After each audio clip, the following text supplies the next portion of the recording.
Well, good morning and happy Mother's Day to all the beautiful mothers in the room and those of you that have mothers, which is all of us, I think.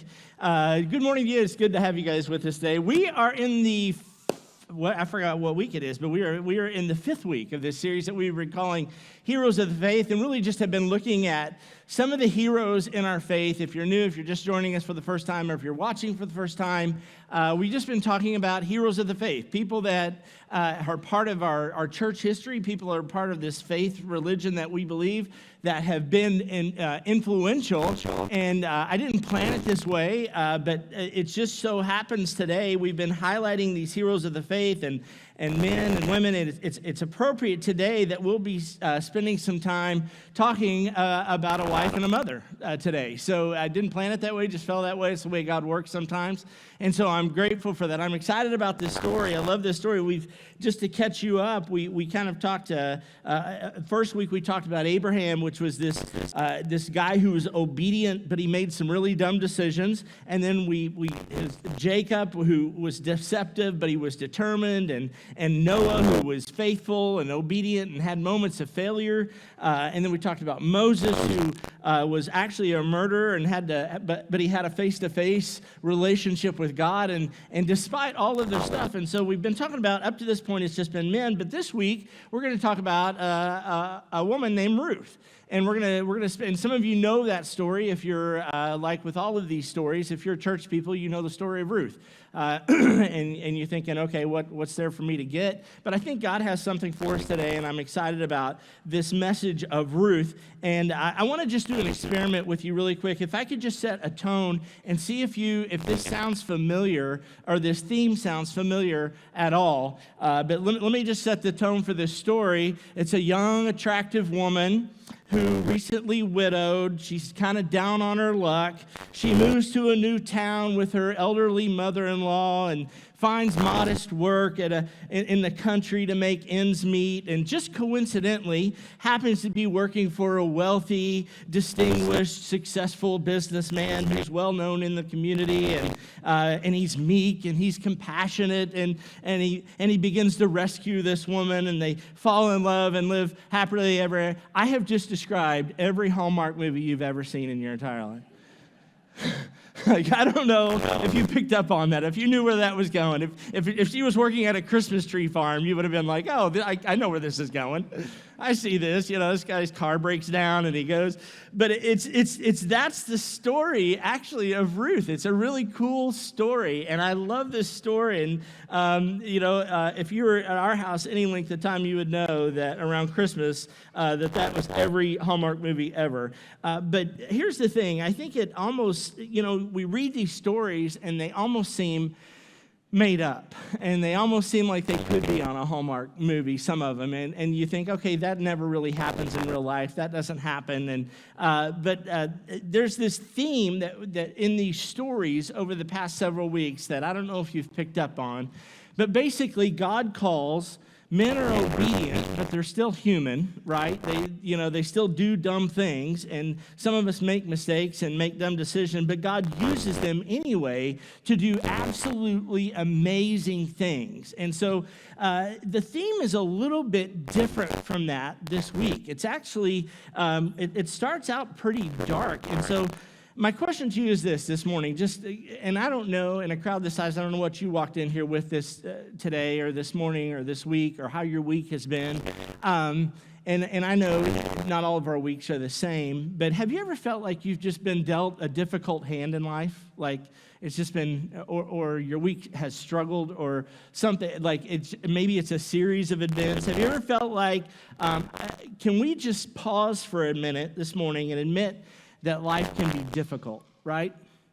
There are moments in our lives that are difficult and they're complicated, and we all know this. And Jesus, it shouldn't come as a surprise to us, but there have been moments in my life, and I know that you all have had moments as I look around this place and I see faces and I see, I know your stories, and I know some things that you've encountered and endured, and I know there are difficult moments in our lives, and we all face those. Jesus actually told us that in John chapter 16, verse 33. He said, I have told you all this so that you may have peace in me. And then he goes on. here on earth you will have many trials and sorrows. So it really shouldn't come as a surprise that when we're faced with difficult circumstances and whatever that is, that it happens. And maybe maybe you've been sailing through life and then all of a sudden you find yourself in a difficult. Maybe it's sudden. Maybe there's a tragedy and you've lost someone suddenly. And I know there are people in this room that have walked through that. Maybe it's a diagnosis. Maybe there's some loss or some accident. Maybe it's a combination of circumstances that have built up for a time. Maybe you've had, like some of these heroes, you've made some decisions maybe that are bad, and now you're reaping the benefit of some of your own decisions, and you're struggling with some of that stuff yourself. Maybe there was a time in your life where you were caught up in sin, and maybe that sin has caught up with you. I know we have people in this room that have stories like that have shared them, of difficult things in their life, and it really wasn't because, something happened to them. Sometimes the mess that we find ourselves is of our own making, and sometimes we just have to endure the stuff, and I don't know about you, but sometimes that's even harder for me to really know that if I'm in a certain circumstance, that it's of my own doing, and I struggle with that sometimes. And so maybe it's just one thing after another. But I don't know where you are today, and for whatever reason, maybe your life feels difficult right now. Maybe you're walking in that right now, and for any number of reasons, maybe you're depressed or stressed or anxiety is through the roof. Maybe you don't even know why. You just feel anxious at times. You're faced with difficult decisions. There's pain and grief and stress and anxiety and depression. And maybe you're not like that. Maybe you're sitting here this morning going, man, what's going on in your life, Trent? But maybe you're sitting here going, my life is really good right now, and things seem to be going well. And I know we have periods like that. So I would just say, if that's you, pause and recognize and thank God for that. Thank God for that moment in your life when things are going well. And if it's not you, if you brought something in here today, I think this message is maybe for you today. And I want to talk through, we're going to dive into the story of Ruth a little bit. We had a board meeting this week with our board, and there was we have one of the things that we want to do around here at our church, and one of the things that we're constantly assessing is the safety of this place, especially for those of you mothers who have children and have kids and that you drop off in the kids area. And so we're always looking at ways to make sure that your kids are safe and cared for and well taken care of, and that you have a level of comfort to drop little Johnny off in the nursery or wherever you're dropping them off. And so there was a conversation we had on our board around that this week. The board has actually authorized a safety team, so you might know that. But as we were talking through this, they've authorized a safety team to kind of help us with that. So really, if you don't, I think Cheryl talked a couple weeks ago about, hey, if you don't have any reason to be down there in our kids area, we would, if you're not volunteering or you're not part of the team down there, we would just appreciate that you stay down here. And so, but we have the safety team, and we were talking through that, and as the safety, we were talking through some of the nuances, and we're very fortunate at this place to have we have law enforcement that attends our church, which is really, really grateful, and unfortunately we live in a world but they used a term when we were having this conversation, and the term was situational awareness. And I don't know if you know what that means, but here's what it's defined as. Situational awareness is knowing where you are, what is going on around you, allowing individuals and organizations to be more alert and informed and to make better decisions. That is situational awareness. And I want to, and you're thinking, okay, why are you talking about that in relation to this story of Ruth? But you'll understand when we get into this. Let me start reading this story. And here's how Ruth starts. Cheryl, can I have that water? Mouth is dry today. For some reason, I apologize. But we will, I'm going to read this message. It says this, Ruth chapter 1. In the days when judges ruled Israel, a severe famine came on the land. So a man from Bethlehem in Judah left his home and went to live in the country of Moab, taking his wife and 2 sons with him. The man's name was Elimelech, and his wife was Naomi. Their 2 sons, Mahlon and Chilion, They were Ephrathites from Bethlehem in the land of Judah. And when they reached Moab, they settled there. So you have this man named Elimelech. He takes his wife and his 2 kids, his wife Naomi, his 2 children. They pack up from Judah, which is about 50 miles, and they go to live in Moab. And that's where they start planning their family. Then in verse 3, then Elimelech died, Naomi's husband. And Naomi was left with her 2 sons. The 2 sons married 2 Moabite women. That's important, but we'll get back to that. One married a woman named Oprah, and the other woman named Ruth. But about 10 years later, both Mahan and Kilion died, and this left Naomi alone with her 2 sons, without her 2 sons and her husband. So this woman has moved her family with her husband, her 2 sons, and their wives to Moab, and all of the men in the family have died. Now, this is incredibly significant. And so here's what you need to understand about that area of the country in the first century. And Jewish women or Moab women, women were basically just more than servants. They really had many Jewish women or many Jewish men prayed each morning, and this is the prayer they would pray. God, I thank you that I am not a Gentile, a slave, or a woman. True story. Pretty harsh, right? Like, man, don't pray that prayer. You know, they would get up and say, oh, thank God that I'm not a Gentile, a Jew, or a woman, because that's what it meant to be a woman in the first century in the Jewish area.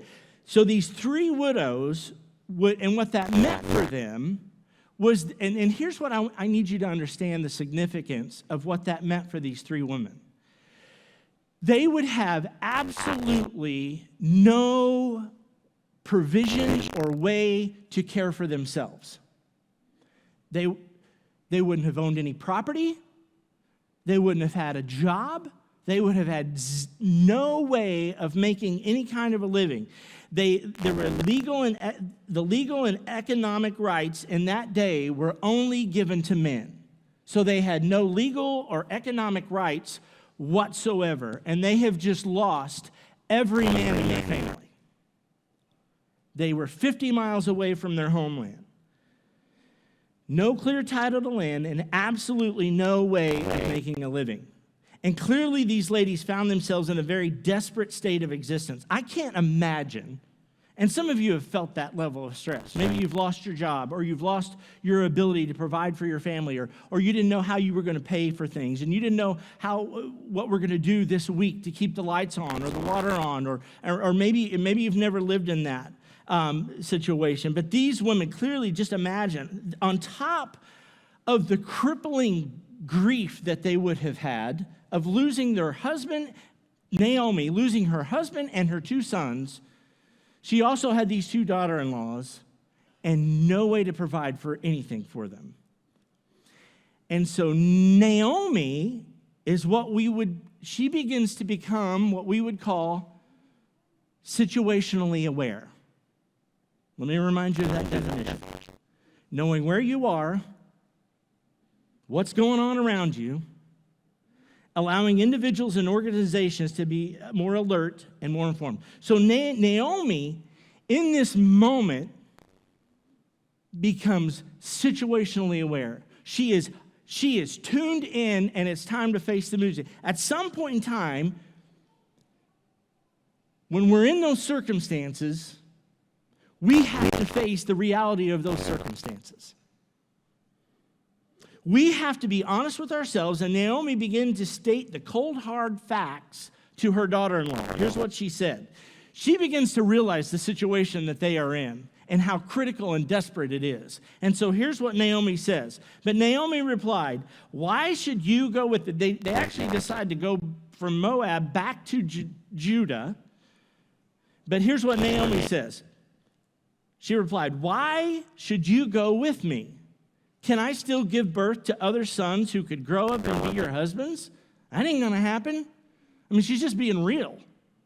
No, my daughters return to your parents' home, for I am too old to marry again. And even if it were possible, and I were to get married tonight and bear sons, then what? Would you wait for them to grow up and refuse to marry someone else? No, of course not, my daughters. There are far more bitter for me than they are for you. Things are far more bitter for me than they are for you. Naomi was keenly aware of her own, she was situationally aware of the situation that she found herself in. And it was not pretty. It was ugly. And it was desperate. And so Naomi says, hey, listen, I want you girls to go back home. Go find husbands. You guys are young. You can remarry. Go find somebody. I'm donezo. Things for me are over. I can't, there's not much hope for me. Naomi was situationally aware, and here's what she said. Things are far more bitter for me than they are for you. And the rest of that passage, because the Lord himself has raised his fist against me. Have you ever felt like that?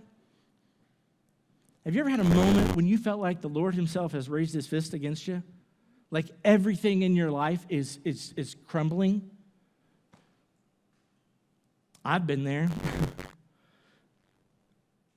How do you deal with stressful moments in your life? What are your coping mechanisms? There's a thing in psychology, it's called coping mechanisms. And here's a definition of some bad ones. And probably some of you may recognize these because this is probably what we all do. A bad, manipulative, unhealthy, or destructive coping mechanism is one where the behavior does not resolve the problem. Have you ever been there? Like the stuff you're doing is not helping. It doesn't solve the problem, and in long term, it may actually increase the harm. Unhealthy coping strategies may feel like they are having the desired effect in the short term, but in the long term, they don't. And the fact of the matter is, in other words, we're doing things in stressful moments in our life that are not helping. It's like throwing gasoline on the fire. We lie, we ignore it, we try to numb it. And a grieving Naomi started to pull away, and we start to withdraw and pull away. Here's what she did next. Here's what Naomi did next in her situation.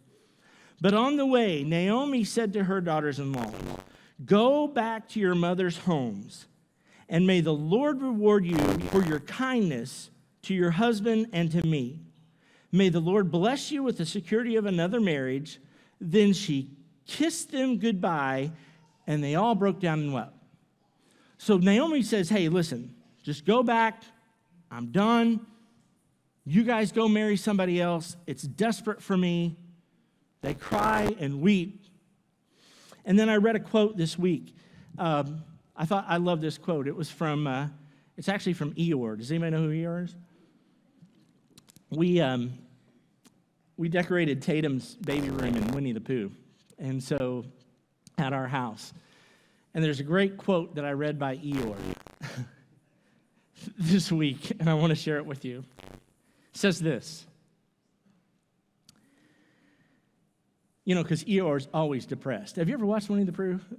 Like he's always got something, like the world is caving in on Eeyore, okay?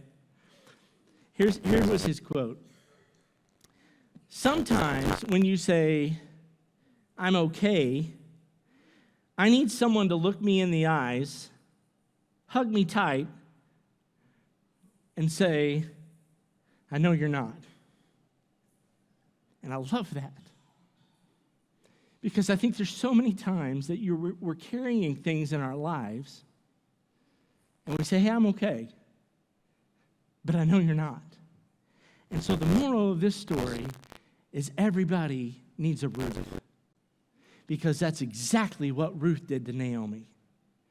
Naomi had this situational awareness. She was talking to her daughters-in-law and saying it had gotten real. She had been as honest and as open as she possibly could and say, listen, things are bad for me. Go back home to where you are. Go find another husband. Go find something else. I'm going to try to figure out what's on for me. I'm okay. I'll be fine. Oprah, the one daughter-in-law, actually does that. Hugs Naomi, turns around and leaves, goes back to where Oprah came from. It's just like Oprah. Sorry.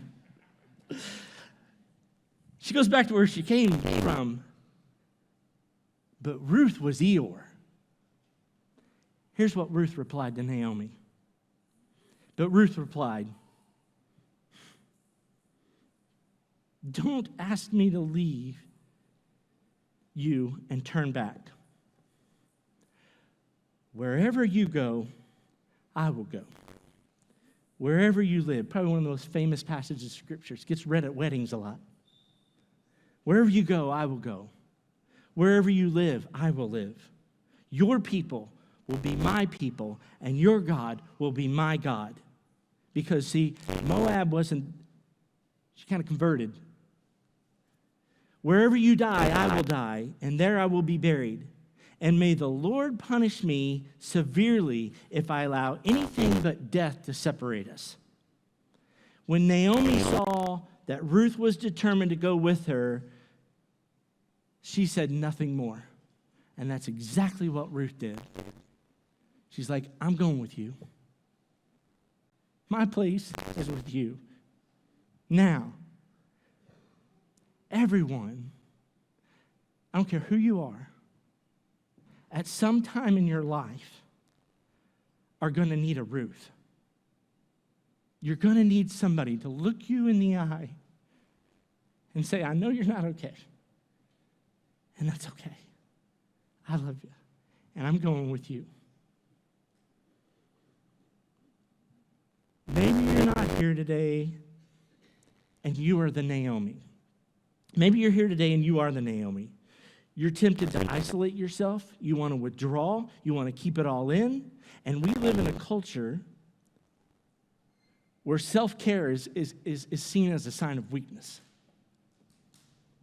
And maybe you're not there, but maybe you could be the Ruth to somebody that is there. To look them in the eye and say, hey, I'm here for you. And here's the thing. Sometimes we are Ruths, and someone around us needs the Ruth in their life. Sometimes we are a Naomi, and you need to accept the Ruth in your life. Common phrase you hear a lot of times is, and we say it a lot, sometimes, hey, I'm going to this, or I'm doing this, or I'm thinking about this, and people will say, hey, well, good luck with that. You ever say that? And then I read a phrase on Facebook that I read a quote that somebody had posted on Facebook this week, and it said this. It basically just said, it's never luck, it's always God. And I believe that.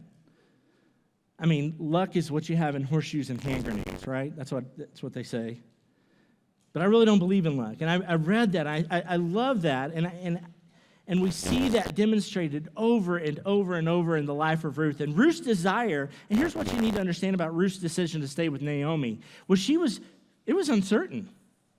She was like, she was a young woman, young, attractive woman, could have went back home, found a different man to take care of her, take care of their needs, meet their needs. But Ruth's desire and decision to stay close to Naomi was a huge step of faith. Because of her devotion to Naomi, God began to work in their life. And they arrived in Judah, and basically Ruth said, hey, I got to figure out a way to make a living here. And so what she does is she decides to go work in a field and pick up scraps of grain behind the harvesters. The harvesters would harvest the grain, and there would be bits and pieces that would fall. And she thought if she could just gather enough of that for her and Naomi, that's what she would do. So here's what happened. Ruth chapter 2, verse 3. So Ruth went out to gather grain behind the harvesters. And as it happened, is what the scripture said, she found herself working in a field that belonged to Boaz, the relative of her father Elimelech. Now, we read that, and we don't understand the significance of that. Because if there's a close relative of someone who dies, then that relative has the option, and I know it's relative, and we think of that's weird. It was different in the first century, okay? That relative has an option and can redeem those women. There was this concept of redemption. In those days, a man would have the ability to purchase the property of a deceased relative. So in other words, because he's a relative of Naomi's dead husband, he would have the option to purchase her ground that she owned with her deceased husband, but it's not hers because she's a woman. But he would have that opposite. And that happens to be the field that Ruth finds herself picking up grain in. What are the chances? It's never luck.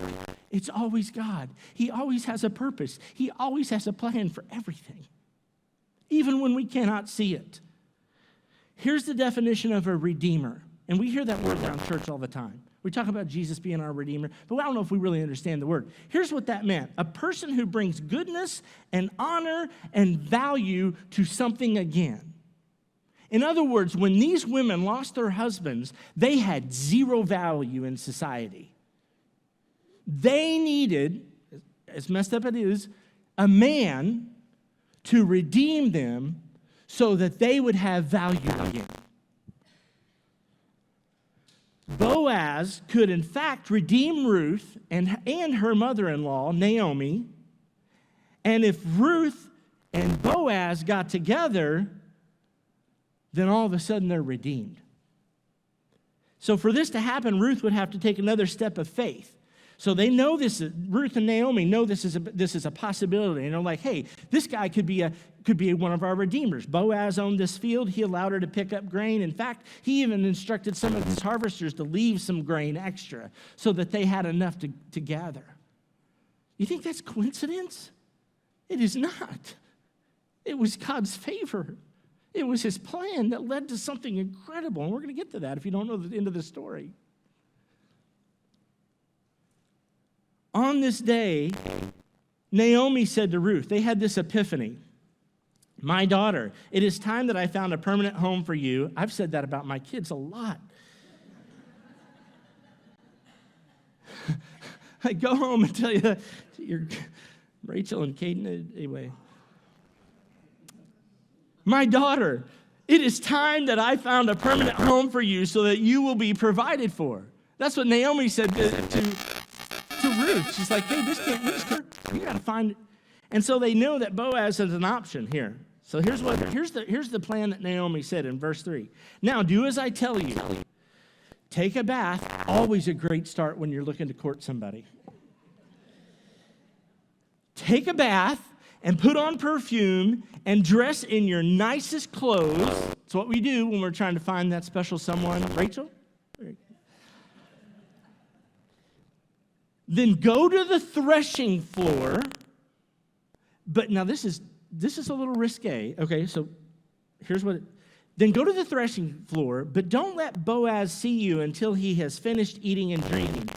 And be sure to notice where he lies down. This is their plan. This is Naomi's plan. Then go, uncover his feet, awkward, and lie down there. He will tell you what to do. I bet he will. I mean, you read that. That was Naomi's instructions to Ruth. Go lay down at this guy's feet. She does it. It's an odd request. This was the custom. But here's the thing. It's a little risky. It was a little risky for her to do that, obviously. And here's what happens. Ruth chapter 3, verse 9. It's a cool story. Who are you, he asked. You wake up and find a strange woman at your feet under the cover? Like, who are you? And she said, I am your servant Ruth. She replied, spread the corner of your covering over me, for you are my family's redeemer. She recognized that he could be her redeemer. And when you recognize that, you do risky things. And when you recognize that, you lay at the feet of the Redeemer. Boaz then makes a pledge to Ruth. In Ruth chapter 3, verse 12, he says, I will redeem you myself. Now lie down here until morning. You know, one of the, I think the reason that Cheryl loves Hallmark so much is she loves a happy ending. Like if we watch a movie and it has a bad ending, I'm in trouble for a week because she wasted an hour and a half watching a movie that had a bad ending. She wants to know. She wants to, like, happily ever after. She wants the rest of the story. She wants to, well, what did they do? Did they get married? I don't know, Cheryl, it ended. It's over. Ruth's story rivals any Hallmark warm and fuzzy happy ending. Ruth marries Boaz. They have children. Ruth, like myself, lives long enough to become a grandparent. Her famous grandson, David, would grow to slay giants and be a king of Israel. From the house of David would come another Redeemer named Jesus for all of us. You see, when you recognize the Redeemer, someone that looks at you with compassion and care, one who's willing to sacrifice for you, one who is willing to give you value again, one is willing to restore your soul, to give you hope. You are willing to risk everything and curl up at the feet of the Redeemer, and his name is Jesus. You know, I read a passage from Jesus from John chapter 16 when I started this message, and it said, I have told you this, that you may have peace in me. Here on earth, you will have many trials and sorrows. But I didn't read the rest of that. And here's the rest of that passage. But take heart, because I have overcome the world.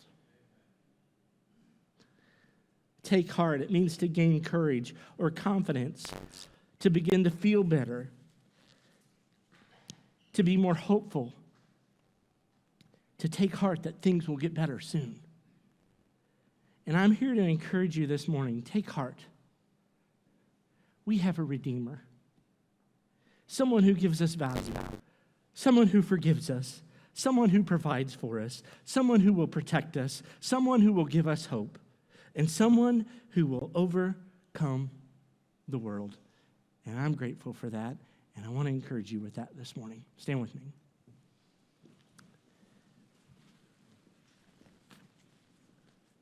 Father, thank you so much for this word, and thank you for your assurance in Scripture.